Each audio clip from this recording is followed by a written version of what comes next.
안녕하세요. 인생을 바꾸는 관점입니다. 오늘은 대명절 설날에 믿었던 큰아들, 작은 아들에게 잠옷바람으로 쫓겨났다가 어머니로서 큰 가르침을 주었다는 박순희님의 사연입니다. 어떤 내용의 이야기일지 바로 들어보도록 하겠습니다. 안녕하세요. 철석같이 믿었던 자식들을 떠나 지금은 스스로의 삶을 평온하게 살아가고 있는 70대 박순희입니다. 인생이라는 건 참 한치 앞도 알 수 없는 거더라고요.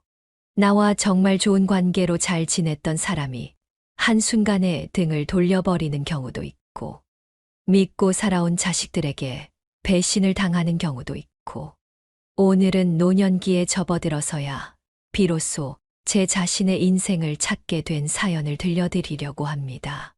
아직도 그 일만 생각하면 손이 바르르 떨리지만 용기를 내어 한번 이야기를 꺼내보도록 할게요. 저는 일찍이 남편을 잃고 아들 둘을 홀로 키웠습니다. 부모님도 비교적 일찍 돌아가셨고 남편도 이른 나이에 세상을 떠났기에 항상 주변 어른들은 저를 보며 박복한 계집애 라고 부르곤 했어요. 부모 복도 없고 남편 복도 없는 지지리도 박복한 팔자를 가진 애라고. 어떤 사람들은 제 옆에도 오지 않았습니다. 혹시나 안 좋은 기운이 옮기라도 할까 하는 우려 때문이었죠. 하지만 저는 조금도 아랑곳하지 않았습니다. 되려 주변에서 그렇게 수군거릴수록 더욱 굳세게 열심히 살았어요. 어린 아들들을 여자 혼자 몸으로 열심히 키우면서 말이죠. 남자아이 둘을 여자 혼자 키우는 건 정말 힘든 일이었습니다. 육체적으로도 정신적으로도 온전하지 않은 날들이 많았지만 그래도 다행이었던 건 아들들이 조금의 병치레도 없이 건강하게 자라줬다는 점이었어요. 그리고 각자 장성하여 결혼까지 했을 땐 그제서야 마음에 짐이 확 덜어진 기분이었습니다. 인생의 가장 큰 숙제를 해결한 것 같은 해방감이 들더라고요. 아들들은 제게 잘했고 며느리들도 제게 정말 잘했습니다. 특히나 큰 아들과 큰 며느리는 저와 함께 살고 싶다고 이야기를 하더라고요. 어머님, 저희 집에서 같이 살지 않으실래요? 어머님 혼자 지내시기에는 적적하실 것 같아서요. 원래 어머니나 아버지는 맞이가 모시고 사는 거라는데 어떻게 생각하세요? 아무리 그래도 늙은이랑 한 집에 같이 사는 건 여간 불편한 일이 아닐 텐데. 괜찮겠니? 며느리들은 시부모 모시고 사는 걸 제일 싫어한다는 이야기를 들은 적이 있는데 말이야. 에이, 그런 게 어디 있어요, 어머님. 어머님 제 성격 아시잖아요. 누구 불편해하거나 그런 성격 아닌 거. 저는 어머님이랑 너무너무 같이 살고 싶은데요. 같이 살아요, 어머님. 그래야 저희도 마음이 편할 것 같아요. 사실 눈치가 있었기에 어지간하면 아들들이랑 한 집에서 살고 싶지는 않았습니다. 아무래도 혼자 지내는 것이 제게는 더 익숙했기 때문이었죠. 하지만 큰 아들은 장남이라는 이유 하나로 책임감을 가지고 저와 함께 살기를 원했고, 며느리도 저와 함께 살고 싶다는 의사를 표현했습니다. 그렇게 고민을 하던 저는 결국 큰 아들 내외와 함께 지내게 됐어요. 어머님, 오늘 저랑 같이 쇼핑 가실래요? 요 앞에 마트에 오늘 대박 할인 행사한대요. 큰 며느리는 아들이 없는 제게 참 딸 같은 존재였습니다. 살갑고 애교 많은 데다가 배려심까지 깊어 미워할 수가 없는 사람이었죠. 이렇게 아무렇지 않게 행복하게 살아온 제게 불행이 찾아온 날은 민족 대명절이라 불리는 설날이었습니다. 저는 큰 아들 집에서 함께 살고 있었고 매년마다 설날이 되면 차례를 지냈기 때문에 새벽같이 일어나 차례상에 올라갈 음식을 준비하는 것이 저의 역할이었어요. 그날도 매년 그랬던 것처럼 새벽 일찍 일어나 불을 켰습니다. 한겨울 새벽 공기는 무척이나 차가워서 집 안까지 냉기가 가득할 정도였지만 음식을 하면서 자연스럽게 생긴 온기는 제 손끝을 데우며 추워진 몸과 마음을 따뜻하게 만들었습니다. 계란물을 입혀 전을 부치고 튀김을 튀기고 기름 냄새와 함께 지글지글 소리가 귀를 간지리니 설날의 분위기가 한층 더 느껴졌습니다. 큰아들 내외가 잘 먹는 갈비찜도 준비했고 잡채는 재료를 미리 손질해둔 덕에 금방 완성될 터였죠. 떡국도 육수를 내어 끓이기만 하면 끝이었습니다. 그때 뒤에서 인기척이 들려왔습니다. 어머님, 이 새벽부터 음식을 하고 계신 거예요? 저라도 깨우시지 그러셨어요. 혼자 음식 하시는 거 힘드셨을 텐데. 아니야. 내가 늘 해왔던 거잖니. 음식은 어차피 다 되어 가니까 너는 들어가서 좀 더 자라. 아니에요, 어머님. 저도 옆에서 도와드릴게요. 뭐부터 하면 될까요? 인기척의 주인공은 바로 큰 며느리였습니다. 잠귀가 어둡고 잘 깨지 않는 큰 며느리는 그날따라 제게 유독 살가웠어요. 원래는 제가 집에서 뭔가를 할 때 딱히 옆에 와서 돕는 편이 아니었는데 그날은 유난히 일찍 일어나 제 옆에서 음식하는 걸 도우려고 하더라고요. 해가 서쪽에서 떴나 싶었고 뭔가 이상하다는 느낌이 들긴 했지만 그래도 선의를 보이려는 사람을 이상하게 여기는 것도 안 좋다고 생각해 큰 며느리에게 뒷정리를 부탁했습니다. 그리고 몇 시간 후 차례를 지내고 저희 세 식구는 텔레비전을 보면서 식사를 했어요. 그런데 그날따라 정말 분위기가 이상했습니다.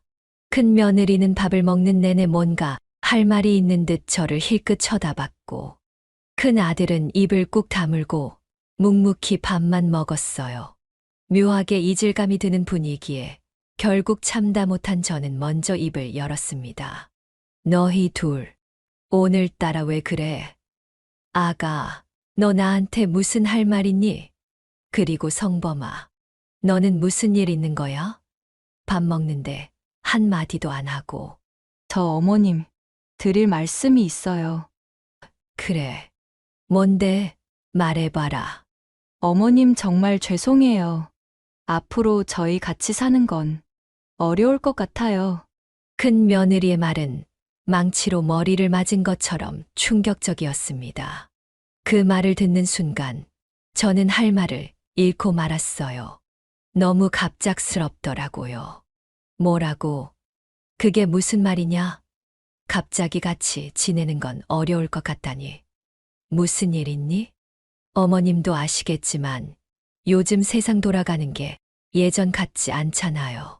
저희 둘 다 일을 하고는 있지만 솔직히 말씀드리면 3인 가족이 이 정도로 가지고 먹고 살기에는 생활비가 좀 빠듯해요. 이번에 저희 연봉 협상도 실패했고 이 사람 회사는 지금 적자 나서 엄청 휘청거린다고 하더라고요. 희망퇴직도 언급되는 상황이고요. 저희 입에 풀칠하기도 힘든 시점에 어머님까지 모시고 살기엔 아무래도 저희가 감당하기가 힘들 것 같아서요. 너무 황당했습니다. 고작 자기네들 먹고 살기 힘들다는 이유로 저를 내쫓는 거라니. 저는 큰아들 내외와 함께 살면서 되려 도움을 주면 좋지. 단 한 번도 용돈을 달라고 이야기를 한 적도 없었고 밥을 축낸 적도 없었습니다.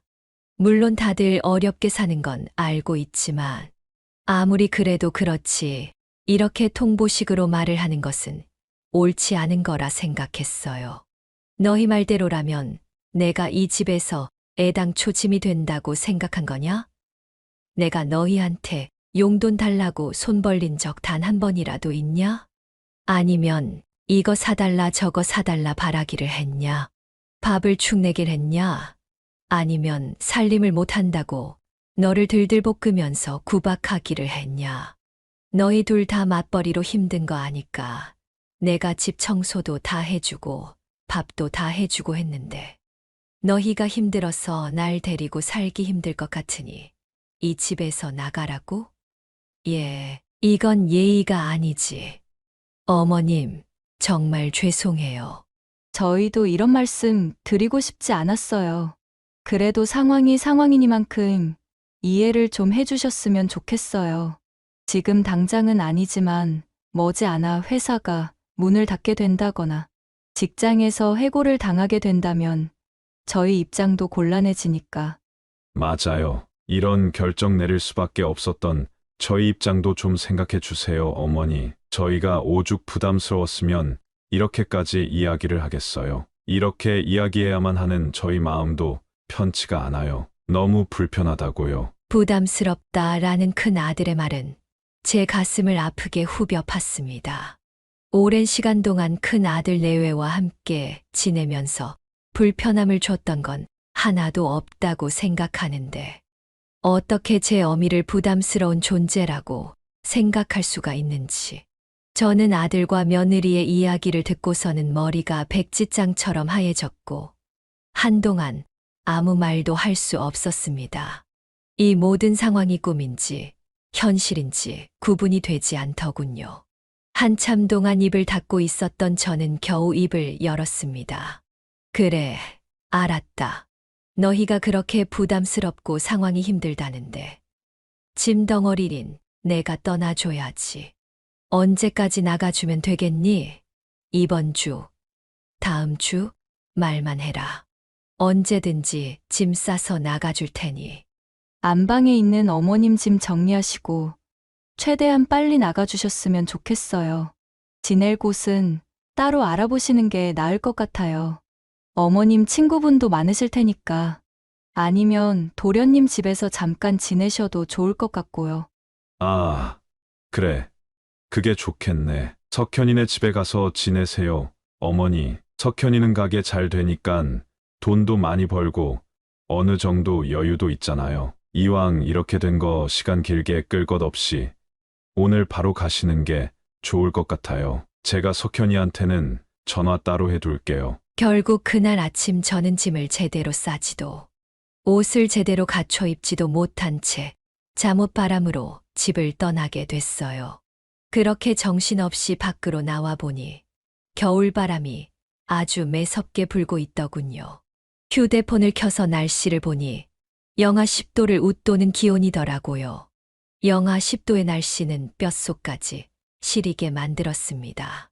게다가 설날 아침이라 그런지 거리는 고요했고 어쩌다 보이는 행인들은 두터운 옷으로 무장한 채로 느리게 제 옆을 지나갔습니다. 저처럼 잠옷 차림으로 거리를 헤매는 사람은 어디에도 없었죠. 그래도 이대로 계속 밖에서 서성이고만 있으면 죽도 밥도 안 된다는 것을 알고 있었기에 저는 큰 아들이 말한 대로 작은 아들 집으로 버스를 타고 찾아갔어요. 버스를 타고 가는 동안 버스 안에 있는 사람들이 모두 저를 쳐다보는 것이 느껴졌습니다. 하긴 충분히 그럴 수도 있겠다 싶었어요. 영하 10도의 날씨에 겨우 패딩 하나 입고 잠옷 차림으로 버스에 탄 노인이라니 치매라도 걸린 건 아닐까 싶었을 겁니다. 작은 아들은 평소에도 제게 습관처럼 어머니, 우리 집은 언제든 오셔도 돼요? 라고 말하곤 했기에 일단 오긴 왔지만 정작 작은 아들의 집 근처에 도착하자 또 다시 마음이 복잡해졌습니다. 이 차림새로 문을 두드려도 괜찮을까?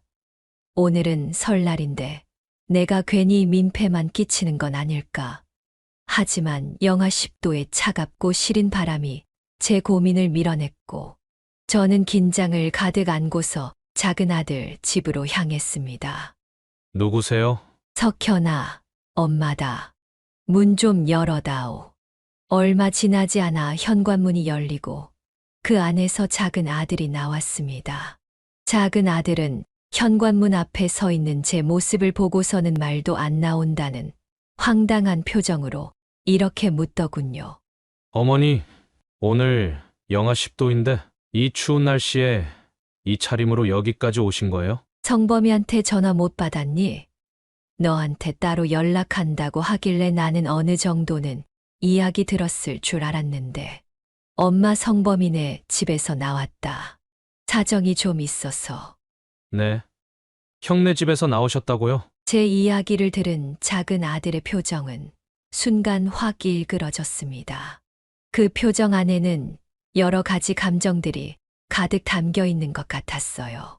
작은 아들이 아무 말 없이 저를 쳐다보고만 있던 그때 집 안에서 작은 며느리의 목소리가 들려왔습니다. 여보, 누구야? 일단 들어오세요, 어머니. 날이 많이 추워요. 작은 아들은 저를 부축해서 집 안으로 들어갔고 작은 며느리는 저를 보자마자 눈이 커지며 놀란 표정을 지었습니다. 어머님, 이 시간에 연락도 없이 어쩐 일이세요? 그렇게 입고 여기까지 오신 거예요? 엄청 추우셨을 것 같은데 대체 무슨 일이 있으셨던 거예요? 저는 무거운 한숨을 내쉬며 소파에 앉아 작은 아들과 작은 며느리에게 어떤 일이 있었는지에 대해 말했습니다. 말을 이어가는 동안 작은 아들은 아무 말 없이 제 이야기를 들어줬지만 작은 며느리는 시선을 피하며 어딘가 불편한 기색을 보였습니다. 이야기가 끝나자 작은 며느리는 안타까운 표정으로 말했습니다. 고생 많으셨어요. 우선 몸이라도 좀 녹이실 수 있게 따뜻한 유자차 한 잔 타서 드릴게요. 감기 걸리시면 안 되니깐요. 그리고 잠시 저희끼리 이야기 좀 나누겠습니다, 어머님. 그리고는 제게 따뜻한 유자차 한 잔을 건네준 뒤 작은 아들을 데리고 안방으로 들어갔습니다. 거실에는 저 혼자 덩그러니 남게 됐죠. 텔레비전 하나 켜져 있지 않았던지라 두 사람이 나누는 대화 내용은 제 귀에 아주 선명하게 들려왔습니다. 아니, 누가 생각이나 했겠냐고. 어머니가 형네 집에서 쫓겨날 거라고. 나도 지금 엄청 당황스러워서 뭐라고 말해야 할지 감도 안 잡히는데 대체 나한테 화를 왜 내는 건데?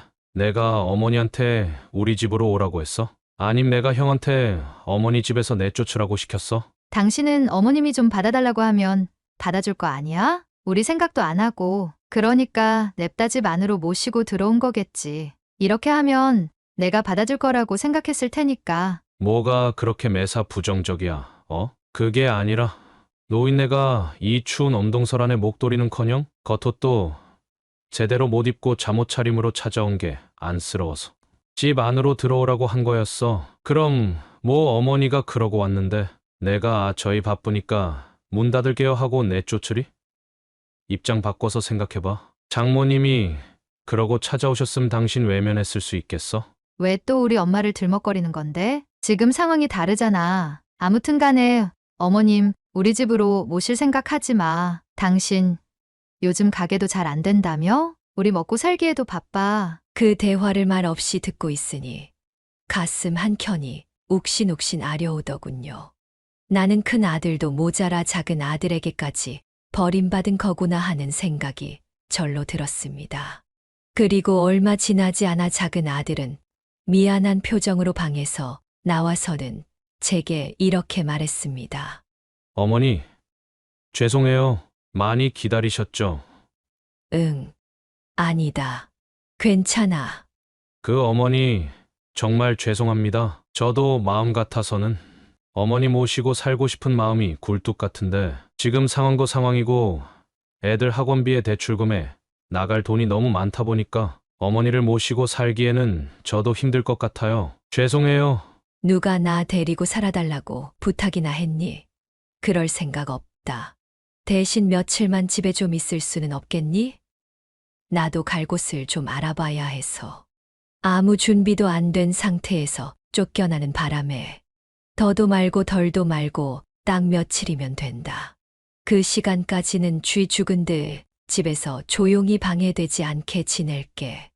어머님 죄송해요. 요즘 애들도 예민한 시기이고 저희도 요즘 정신없이 바빠서요. 어머님까지 신경을 써 드릴 수는 없을 것 같아요. 어머님이 하루든 이틀이든 저희 집에 머무르시는 것만으로도 저희가 많은 걸 신경 써 드려야 하는 거잖아요. 저희 입장도 좀 이해해 주세요, 어머님. 작은 며느리가 단호한 표정으로 딱 잘라 말하던 그 순간 큰 손녀와 작은 손녀가 잠에서 깬 듯 거실로 나왔습니다.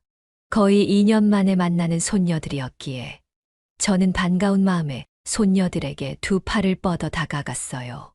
그런데 제 모습을 본 큰 손녀의 말에 저는 또 한 번 상처를 입고 말았습니다. 헐, 할머니, 옷이 그게 뭐예요? 이 추운 겨울에 웬 잠옷바람? 응. 아, 할미 옷이 좀 그렇지. 할미가 급하게 오느라고 옷을 갖춰 입지도 못하고 왔네. 그러고 여기까지 오신 거예요? 다른 사람들이 되게 꼴사납다고 생각할 것 같아요. 약간 다 늙어서 저게 무슨 주책이야. 이런 느낌? 민선이 너 할머니한테 말하는 본세가 그게 뭐야? 버릇없게 어른한테 꼴사납다니. 당장 사과드리지 못해. 죄송해요, 어머니. 일단은 지금 가시는 게 좋을 것 같아요. 큰 손녀에게 꼴사나워 보인다. 라는 이야기까지. 들은 저는 조용히 짐을 챙겨 작은 아들의 집에서 나왔고 또 다시 거리를 헤맸습니다. 눈물은 이미 얼어붙은 듯 나오지 않았고 허기와 추위가 점점 몸을 잠식해 갔어요. 이대로 있다가는 정말 길바닥에서 죽을 수도 있겠다 싶어서 어딘가에라도 들어가기 위해 몸을 녹일 만한 곳을 눈으로 열심히 찾았습니다. 그 순간 찜질방 간판이 눈에 들어왔고 저는 수중에 가지고 있는 몇 푼 남지 않은 돈으로 찜질방에 들어갈 수 있었어요. 찜질방 안은 숨을 쉴 때마다 시린 느낌이 들었던 바깥과는 달리 아주 따뜻했습니다. 그 따뜻함에 몸은 조금씩 풀렸지만 마음은 여전히 얼어붙어 있었어요. 한쪽 구석에 자리를 잡고 앉아있던 저는 어린아이들의 웃음소리를 들었습니다. 고개를 돌리니 가족 단위로 온 사람들이 삼삼오오 모여 즐겁게 시간을 보내고 있더라고요. 그 모습을 보며 제 눈에는 눈물이 맺혔습니다. 제가 가족들과 함께 보낼 설날을 기대했던 모습과 너무나도 대조적이었기 때문이었죠. 그렇게 갈 곳 없이 찜질방에서 며칠을 보낸 저는 스스로에게 계속 되물었습니다. 집에서 쫓겨날 만큼 아들과 며느리를 불편하게 한 걸까? 내가 뭘 그렇게 잘못해서 쫓겨나게 된 걸까? 나는 앞으로 어떻게 살아야 할까? 하지만 아무리 혼자 생각을 해도 달라지는 것은 아무것도 없었습니다. 고민이 전혀 해결되지 않고 계속 실타래처럼 의문만 늘어갈 뿐이었죠. 나 자신에 대한 의문, 어떻게 해야 할까에 대한 고민. 계속해서 머리를 싸매고 있던 저는 결국 찜질방에 들어온 지 5일 만에 스스로 결단을 내리게 됐습니다. 그리고 찜질방에서 나오면서 옷을 갈아입고 곧장 은행으로 향했어요. 오랫동안 들어놓았던 적금 통장과 한 번도 꺼내지 않았던 비상금 통장에서 돈을 인출하기 위함이었죠. 적금 통장과 비상금 통장이라는 말에 다들 많이 놀라셨을 겁니다. 사실 저는 30년 동안 반찬 가게를 운영하던 사장님이었어요. 30년을 시장에서 반찬 가게를 운영하며 하루하루를 보냈던 제 삶을 돌이켜보면 참으로 치열하고도 보람찼다고 자랑스럽게 말할 수 있습니다. 제가 처음 반찬 가게를 시작했을 때는 작은 공간에 반찬 몇 가지로 작고 소박하게 시작했어요. 하지만 제가 만든 반찬을 좋아해 주시는 손님들이 점점 늘면서 가게도 커졌고 매출도 오르게 됐죠. 그때부터 저는 마음속으로 이렇게 생각했습니다. 내가 지금 번 돈은 온전히 내 돈이 아니다. 내 가족을 위한 돈이다. 지금까지 번 돈은 모아놨다가 언젠가 정말 필요할 때 우리 가족을 위해 써야지. 그래서 제 이름으로 된 비상금 통장과 적금 통장을 하나 만들었습니다. 아이들이 어릴 때부터 저는 달달이 적금을 부었고 생활비를 아껴가며 조금씩 돈을 모았습니다. 장사가 잘 될 때는 100만 원, 장사가 조금 안 될 때는 50만 원씩이라도 넣었습니다. 그렇게 30년을 모은 돈이 어느덧 5억 원이라는 큰 금액이 되었습니다. 사실 이 통장의 정체는 그 누구에게도 말하지 않았습니다. 남편이 살아있을 때도 아이들이 결혼하고 나서도 돈을 모으고 있다는 이야기를 하지 않았죠. 정말로 써야 할 순간이 올 때, 나나 아들들이 힘들 때 쓰자. 그렇게 스스로를 다독이며 모아온 돈이었거든요. 하지만 제가 그 돈을 진짜로 저를 위해 써야 할 날이 올 줄은 상상도 하지 못했습니다. 큰 아들과 함께 살던 집에서 쫓겨나고 작은 아들네에서도 같이 지내는 것을 거절당한 뒤 찜질방에서 지내는 동안 제 마음은 다칠 대로 다쳤고 상처받을 대로 상처를 받았습니다. 그저 자식들을 믿기만 했을 뿐인데 이렇게 배신당할 줄은 정말 생각조차 하지 못했기에 이제는 아들, 며느리, 그리고 손주들이 아닌 오직 저를 위해서만 살아야겠다. 다짐하고 모아놓은 돈을 빼야겠다고 마음을 먹었습니다. 은행에 찾아가 적금을 해약하고 비상금을 모아놓은 통장은 해약하지 않고 따로 카드를 만들어 사용하기로 했어요. 적금 해약할 때 은행원 아가씨가 저한테 그렇게 이야기를 하더라고요.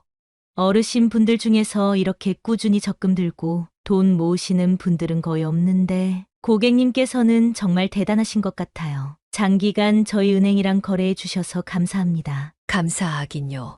그렇게 이야기를 해주니 되려 제가 더 감사하지요. 나이를 먹으니 돈을 쓸 곳이 없어서 자연스럽게 한 푼, 두 푼 모으게 되더라고요. 고생도 많이 했고 그동안은 돈 모으는 재미로 살았는데 이제는 돈 쓰는 재미를 한번 느껴보려고요. 나를 위해서요.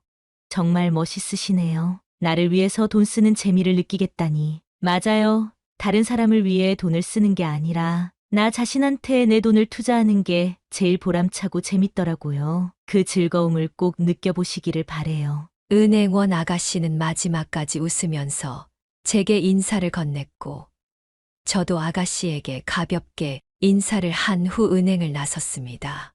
그리고 문득 떠오른 곳이 있어 곧바로 그곳으로 향했어요.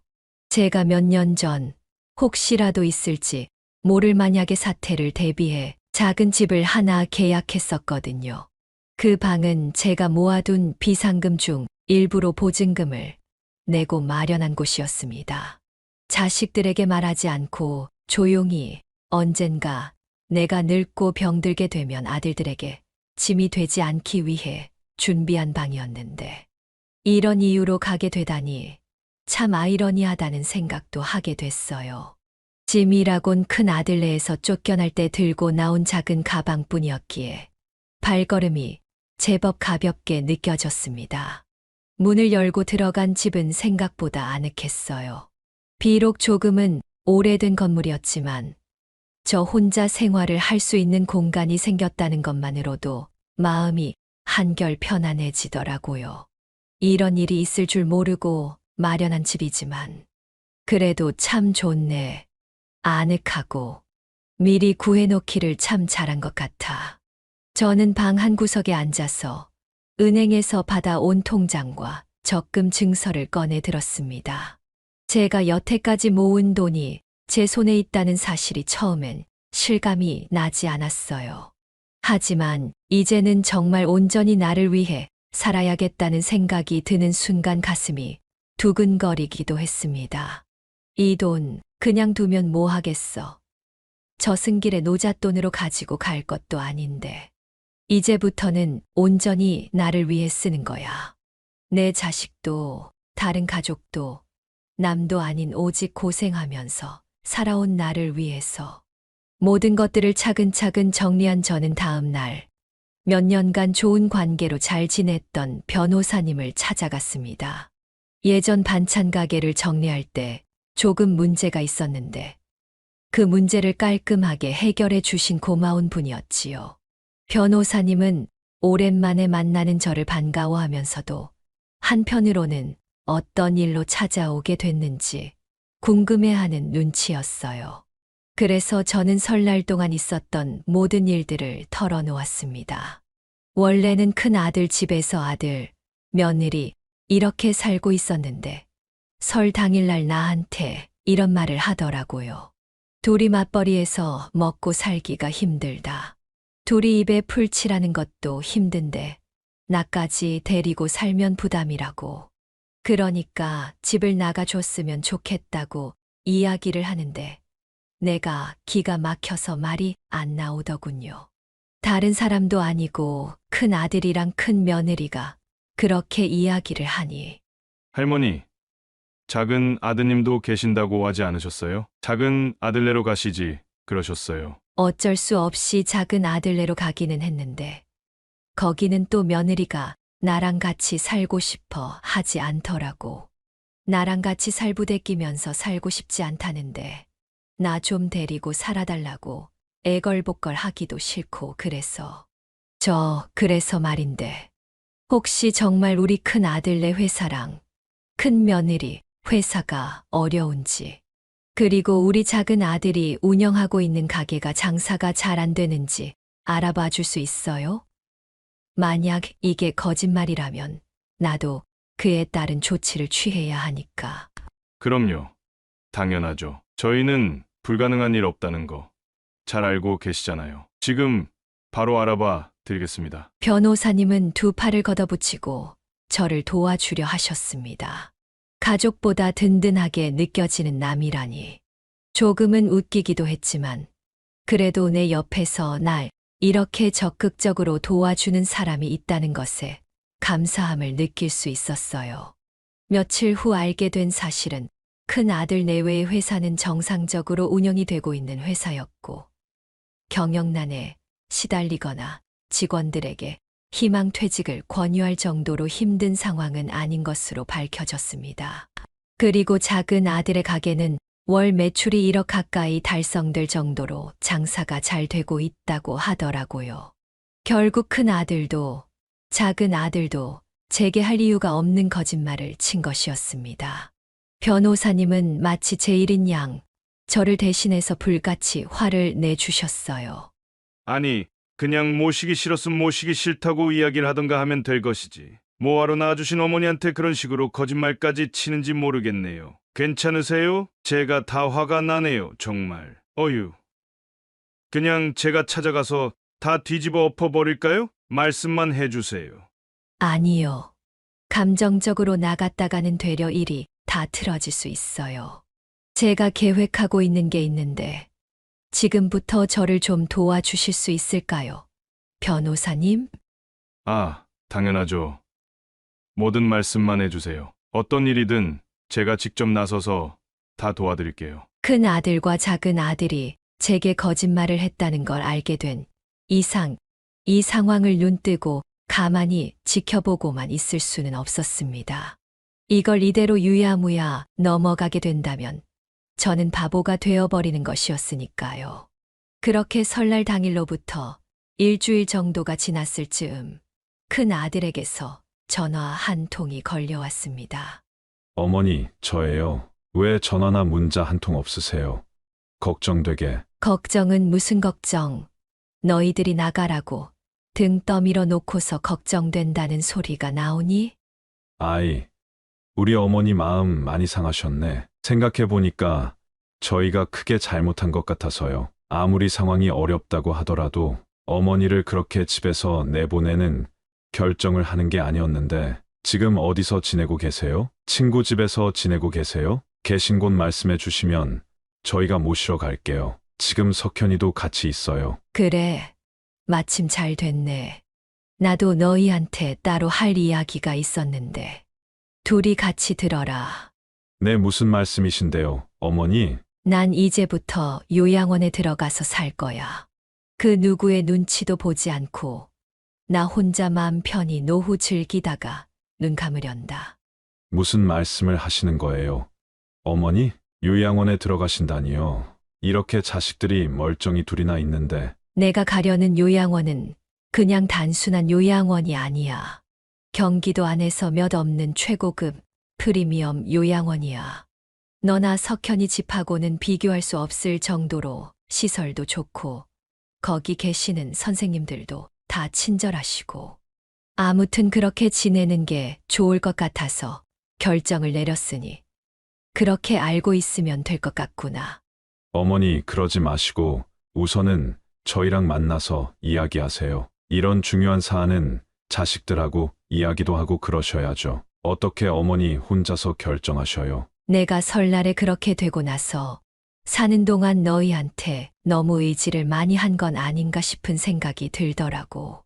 자식들 입에서 부담스럽다. 어쩌고 저쩌고. 그런 이야기까지 나오게 만들다니. 참 부끄러운 엄마가 아닐 수 없더구나. 그래서 앞으로는 자식들에게 일절 의지하지 않고 부담 주지 않으려고 한다.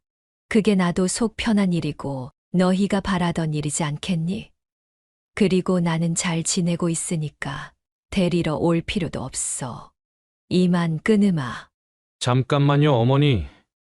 그러면 비용은요? 비용은 어떻게 처리하실 건데요? 프리미엄 요양원이면 돈이 한두 푼 들어가는 것도 아닐 거고 몇 억은 깨지실 텐데 어머니 그럴 만한 돈 있으세요?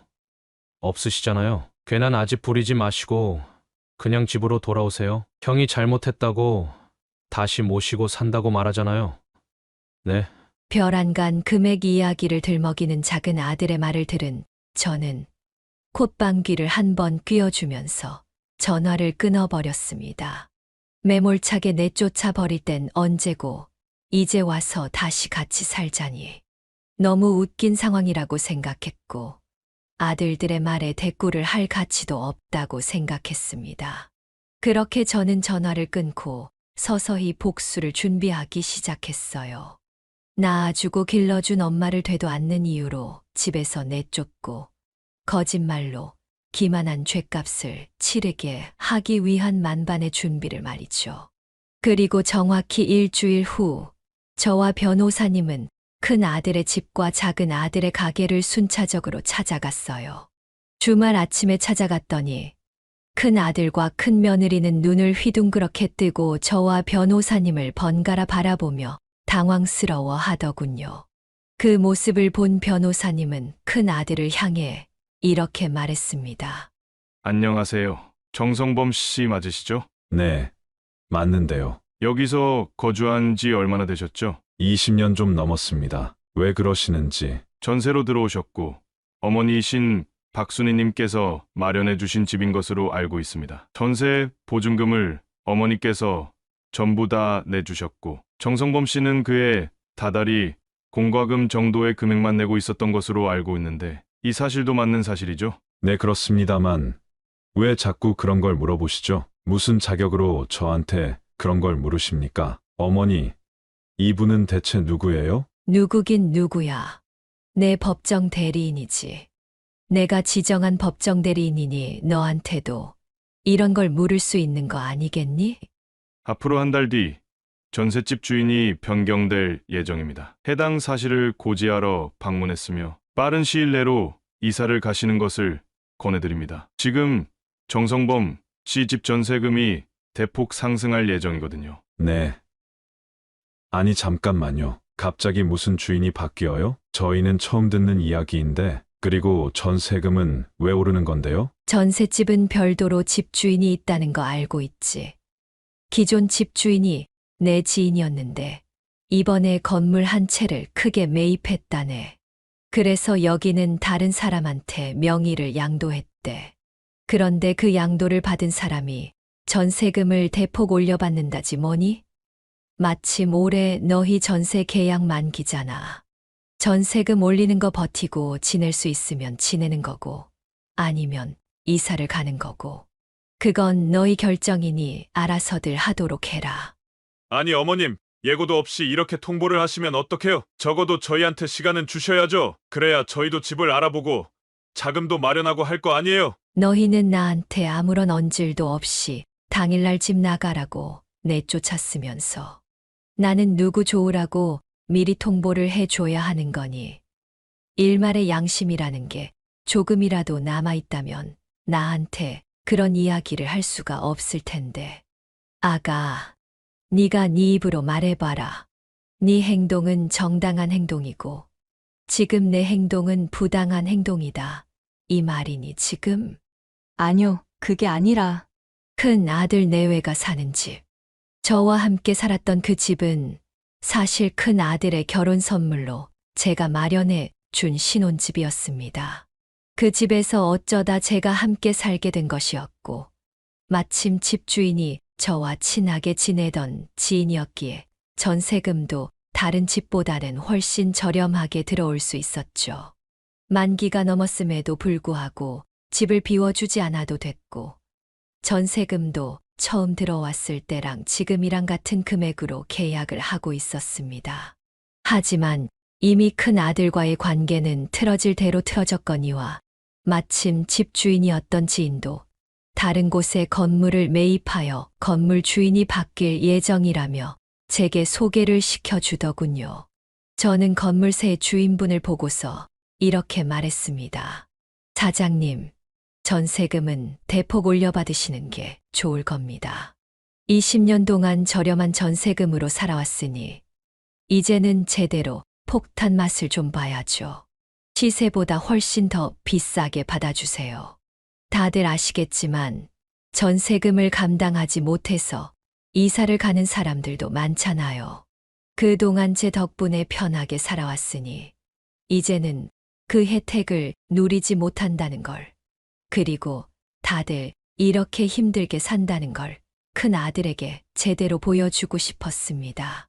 말도 안 된다며 목에 핏대까지 세우고 소리를 지르는 큰 아들을 뒤로 한 채 저와 변호사님은 작은 아들이 운영하는 가게로 향했어요. 차를 타고 1시간 정도를 달려 도착한 작은 아들의 가게. 사실 이 가게도 제가 차려준 가게였습니다. 제가 지분을 가지고 있는 작은 건물이었고, 아들은 이 가게에 단독으로 입점을 해서 장사를 하고 있었던 것이었죠. 어차피 작은 아들이 알아서 잘할 거라 믿었기에 크게 신경도 쓰지 않았고, 작은 아들은 달달이 제게 저렴한 월세만 내며 살았어요. 그리고 이곳도 큰 아들의 전셋집처럼 저희 지분을 다른 분에게 양도했습니다. 즉, 건물의 주인은 이제 제가 아니라 다른 사람이 된다는 것이었고, 그 사실을 작은 아들에게 알려주러 찾아온 것이었어요. 작은 아들은 벼랑간 가게로 찾아온 저를 보고 깜짝 놀라며 달려오더군요. 어머니, 연락이라도 하고 오시지. 그럼 제가 식사라도 준비해 놨을 텐데 오시느라 힘들지는 않으셨어요? 가게에 손님이 많이 없어서. 당연히 영업시간이 아니니 손님이 없을 수밖에 없지. 너희 지금 영업 준비 시간 아니니. 식사는 됐고 너 여기 좀 앉아봐라. 할 말 있으니까. 작은 아들은 식은땀을 삐질삐질 흘려가며 저희 맞은편에 앉았고, 저와 변호사님도 자리에 앉아 작은 아들에게 서류 한 장을 내밀었습니다. 그 서류 안에는 앞으로 월세를 대폭 올려받는다는 내용, 건물의 주인이 변경된다는 내용이 적혀 있었어요. 작은 아들은 엄청나게 오른 월세를 보며 눈을 크게 뜨고 제게 물었습니다. 어머니, 이 서류 대체 뭐예요? 무슨 일 있으세요? 갑자기 왜 멀쩡한 건물 지분을 다른 분한테 파신 거예요? 내가 말했지 않니? 난 앞으로 요양원에 들어가서 아무 근심 걱정 없이 맘 편하게 살고 싶다고.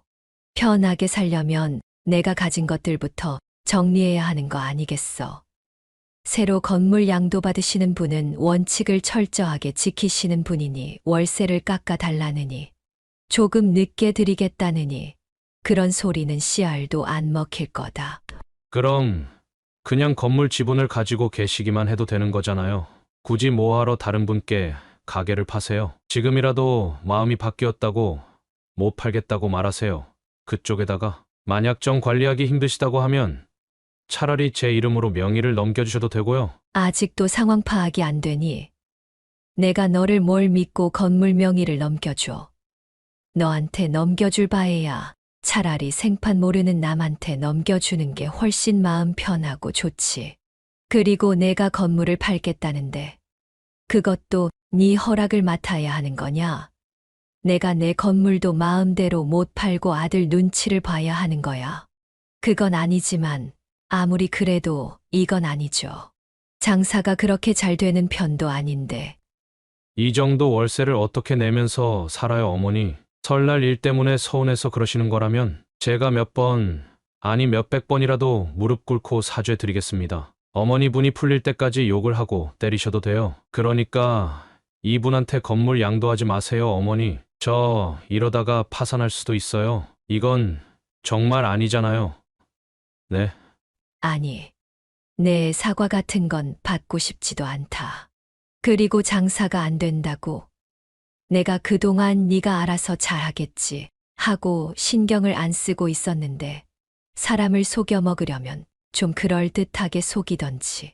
인터넷에 너희 가게 유명하다고 월 매출 1억씩 나온다고 아주 대놓고 홍보를 하고 있더라. 너희는 둘 다 어떻게 입만 열면 거짓말이 자연스럽게 나오니? 아니 그게 제가 일부러 그런 게 아니라 정말 요즘은 장사가 잘 안 돼서. 그것까지 내가 신경을 써야 할 의무는 없고, 만약 월세를 못 내고 살 것 같다면 빠르게 가게를 비워주는 게 좋을 거다. 뭐 다른 곳으로 이전을 하던지 그거는 알아서 할 문제다만 지금 시국에 월세를 저렴하게 받는 빈 건물이 과연 있을까 싶다. 아마 시간 지나고 나면 알게 될 거야. 이 어미가 그동안 너를 얼마나 편하게 해줬는지. 아무튼 선택은 내 몫이라는 걸 말해주고 싶어서 왔다. 이만 가보마. 작은 아들은 계속해서 저를 부르며 잘못했다고 울고불고 난리를 쳤지만 저는 눈 하나 깜짝하지 않았습니다.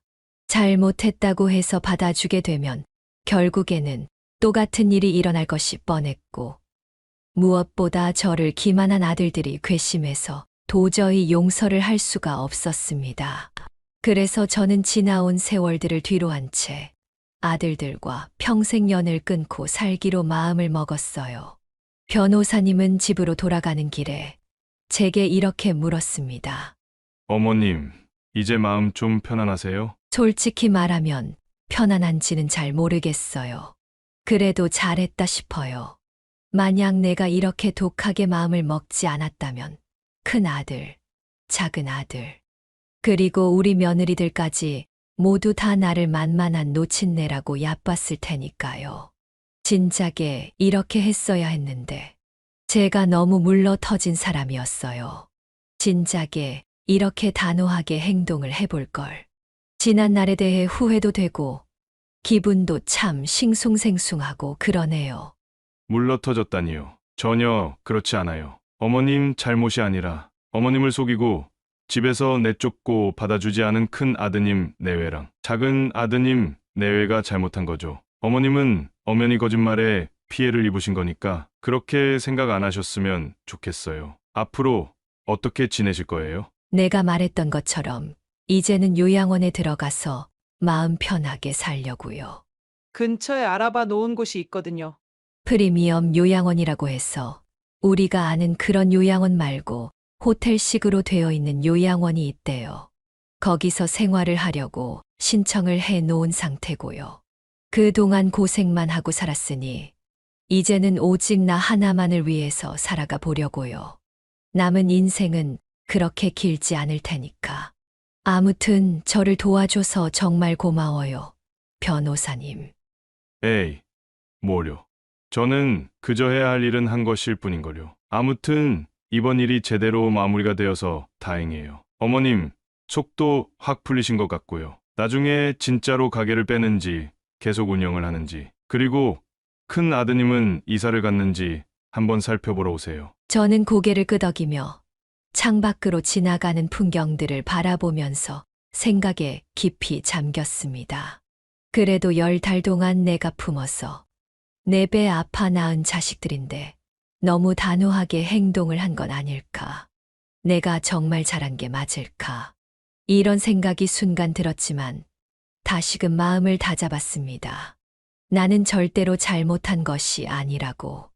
내가 내린 결론이 제일 옳았다고 말이죠. 그렇게 한바탕 소동이 벌어진 후 저는 요양원으로 입소를 하게 됐고, 한 달 후 변호사님에게 전화 한 통을 받게 됐습니다.